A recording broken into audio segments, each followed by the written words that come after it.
सगळ्या वारकऱ्यांना एकच उत्सुकता आहे। अर्थात अलंकापुरीमध्ये जे संत ज्ञानेश्वर महाराजांचं मंदिर आहे त्यातून आज पालखी प्रस्थान होणार आहे। त्यामुळे हजारोच्या संख्येने वारकरी आज आळंदीमध्ये दाखल झालेले आहेत। मात्र दमदार पावसाची हजेरी आहे आणि त्यामुळे आता जर आपण बघितलं तर इंद्रायणी नदी ही दुथडी भरून वाहतीये।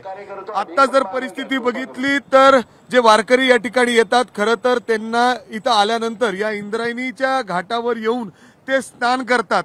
मात्र आता ज्या पद्धतीने इंद्रायणी नदी दुथडी भरून वाहतीये त्यामुळे पोलिसांनी इथं पूर्णपणे ही इंद्रायणी घाट हा बंद केलेला आहे। इथं वारकऱ्यांना येऊ दिलं जात नाही। का तर नदीत पाणीचा जो स्तर आहे तो हळूहळू वाढतोय। आपण बघू शकतो पूर्ण रस्सी बांधून जे इथं बंद करण्यात आलेलं आहे। हे पलीकडे सगळे वारकरी आहेत। खरं तर त्यांना सगळ्यांना इंद्रायणी नदीत स्नान करायचं असतं आणि त्यानंतर ते मंदिरात थेट दर्शनासाठी जात असतात।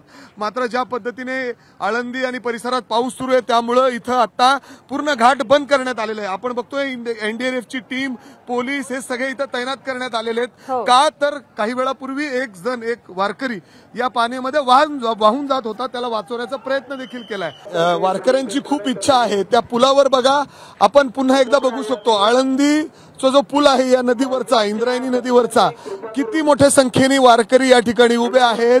ज्या पद्धतीने नदी आता दुथडी भरून वाहतीये, प्रत्येक जण हे सुंदर क्षण, हे सुंदर दृश्य आपल्या मोबाईलमध्ये टिपण्याचा प्रयत्न करतायत, फोटो काढतायत, आपल्या घरच्यांना फोन लावून या संदर्भातली माहिती देत आहेत।